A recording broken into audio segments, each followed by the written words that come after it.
Arakan army কি সত্যিই ঢুকলো বাংলাদেশ ভূখণ্ডের 10 কিলোমিটার অন্দরে? বাংলাদেশের ভূখণ্ডের অন্দরে 10 কিলোমিটার ঢুকে উৎসব পালনের অভিযোগ উঠল মায়ানমারের বিদ্রোহী গোষ্ঠী আরাকান আর্মির বিরুদ্ধে। বাংলাদেশের সংবাদ মাধ্যম প্রথম আলো এবং রোহিঙ্গা সংগঠনের মুখপত্র রোহিঙ্গা খবর জানাচ্ছে, পার্বত্য চট্টগ্রামের বান্দরবান জেলার জনজাতি অধ্যুষিত অঞ্চলে এই ঘটনা ঘটেছে বলে স্থানীয় সূত্রের খবর। বিষয়টি নিয়ে বিভিন্ন রাজনৈতিক দল বর্তমান অন্তর্বর্তী সরকারের প্রধানকে নিশানা করেছেন। তারা বলেন, অস্ত্রধারী আরাকান আর্মি বাংলাদেশের সার্বভৌম সীমা লঙ্ঘন করে বান্দরবান জেলার থানচি উপজেলার তিন্দু ইউনিয়নের রেমাক্রিমোক এলাকায় বাংলাদেশের 10 কিলোমিটার ভেতরে অনুপ্রবেশ করেছে। সেখানে তারা স্থানীয় জনজাতিদের নিয়ে জলকেলি উৎসব বা ওয়াটার ফেস্টিভ্যাল পালন করেছে।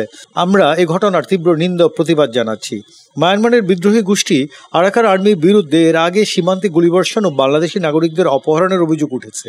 এবার উঠল সরাসরি সীমান্ত লঙ্ঘনের অভিযোগ। প্রকাশিত খবরের দাবি, রেমাক্রি জলপ্রপাতে আয়োজিত এই জলকেলি উৎসবে আরাকান আর্মি এবং তাদের রাজনৈতিক শাখা ইউএলও বেশ কয়েকজন প্রথম সারির নেতা ও তাদের অনুগামী উর্দি পরে অস্ত্রশস্ত্র নিয়ে হাজির ছিলেন। এদের মধ্যে উল্লেখযোগ্য বান্দরবনের লাগোয়া মায়ানমারের লাব্রের স্থানীয় নাম কুখাই রাখান এলাকার ইউএলও প্রধান মুংথুইয়া মার্মা, আরাকান আর্মির লেফটেন্যান্ট জোকা, ক্যাপ্টেন ক্যাজো রাখাইনা, ক্যাপ্টেন ভোলং রাখাইন প্রমুখ। তাৎপর্যপূর্ণভাবে বান্দরবান জেলা পরিষদ ও স্থানীয় ইউনিয়ন বোর্ডের কয়েকজন পদাধিকারীও হাজির ছিলেন বলে প্রকাশিত কয়েকটি খবরে দাবি করা হয়েছে। অভিযোগ, মায়ানমার সীমান্তে নজরদারির দায়িত্বপ্রাপ্ত বর্ডার গার্ড বাংলাদেশ বাহিনীর বেশ কয়েকজন জওয়ান ও অফিসার রেমাক্রি জলপ্রপাতের অদূরে শিবিরে থাকলেও তারা কেউ আরাকান আর্মির নেতাকর্মীদের অনুপ্রবেশে বাধা দেননি। প্রসঙ্গত, মায়ানমার বাংলাদেশ সীমান্তের মোট দৈর্ঘ্য 271 কিলোমিটার। গত বছরের যুদ্ধে তারা পুরোটাই দখল করে নিয়েছে বিদ্রোহী জোট 3 ব্রাদারহুড অ্যালায়েন্সের সশস্ত্র গোষ্ঠী আরাকান আর্মি। গত ডিসেম্বরে